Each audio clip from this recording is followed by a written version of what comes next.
Okay, so here you can see a dermal proliferation of what appears to be some type of ductal neoplasm. So you can see on higher power, you can really appreciate these duct formations within the neoplasm. And I hope you can appreciate this kind of spiked part of the tumor here. So this is often referred to as a tadpole shaped neoplasm. So in the differential of tadpole-shaped neoplasms, there's several entities which we will discuss, but this is your classic syringoma.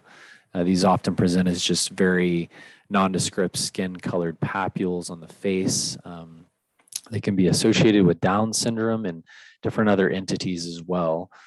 So usually coupled with the clinical of it not looking like a very big lesion, and then this biopsy, this would be consistent with a syringoma. However, you don't really know what's deep below this biopsy, and so if you had a much larger mass clinically, then you should say correlate with any residual because it is transected here. But for all intents and purposes, this is looking like a bland syringoma. As an aside, in the tadpole differential is going to be a related entity called a desmoplastic trichoepithelioma. So you'll often find that this looks a little bit like even a Morpheaform basal in a way. However, there's not that much significant retraction in between these basaloid islands. Much of the retraction is in between the stroma itself, the collagen in the stroma, but not really surrounding these actual basaloid islands. You can find some areas that look like it might be ductal in nature. Often there's just small blood vessels within the tumor. Again, remember, this is a trichoepithelioma, so it's follicular derived, not really a ductal derived, but there are some areas that you might think look spiked the same way that the tadpole looks. And so this would be in your differential of the tadpole pattern on histopathology.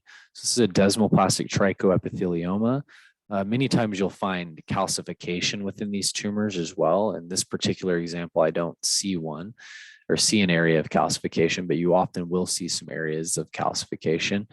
And the other important thing to remember is if you were going to do a Burrup 4 stain on these, typically they're not going to stain as strongly as a Morpheaform basal, but you could have some focal Burrup 4 staining here. Normal trichoepitheliomas definitely can stain very positively for Burrup 4. Another important entity or another important stain to keep in mind is if you did a CK20, more often you're going to find retained Merkel cells within this tumor compared to a Morpheaform basal cell, which you're going to find a lack of CK20 more often than not. Typically, these present as like donut-shaped papules on young women's faces. And so if you know the clinical as well, that can help you. If you have any doubt, though, you should sign this thing out as descriptive and say conservative but complete excision could be considered depending on the clinical context. Also in the tadpole differential is a microcystic adnexal carcinoma. So these can look very much like syringomas superficially. You've got these tadpole-shaped ductal-like areas, just the same as a syringoma. However, this is much deeper and infiltrative than a syringoma. So you have these microcysts, but you also have areas of atypical basaloid neoplastic cells diving down deep. There's often perineural invasion in these cases. And so this is a much more aggressive tumor. It does often present on the face as well of patients, typically older people, but it can occur on really anybody.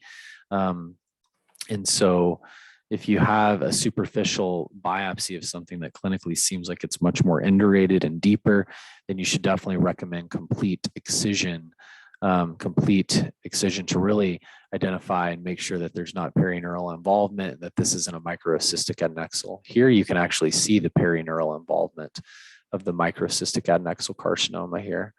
So again, this is in the tadpole differential. You can see how extensive this tumor is, going all the way down into the subcutaneous fat as well. And last but not least, Morpheaform basal cell carcinoma. So This is again in your spiculated tadpole differential tumors.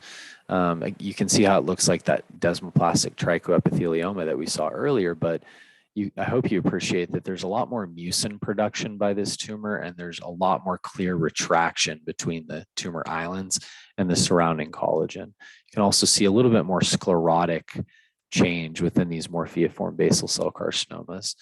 Again, very nice retraction around these basaloid islands. And so if you stain this for BRAF4, it should be nicely positive, and you should see really a lack of retained CK20 cells, retained Merkel cells within the tumor. And so that can be helpful. If you did a BCL2 stain, it should highlight most of these tumor cells compared to a desmoplastic trichoepithelioma, which may show BCL2 staining more on the periphery of the lesion. All right, so this is a Morpheaform basal cell carcinoma. And that's it for the tadpole differential.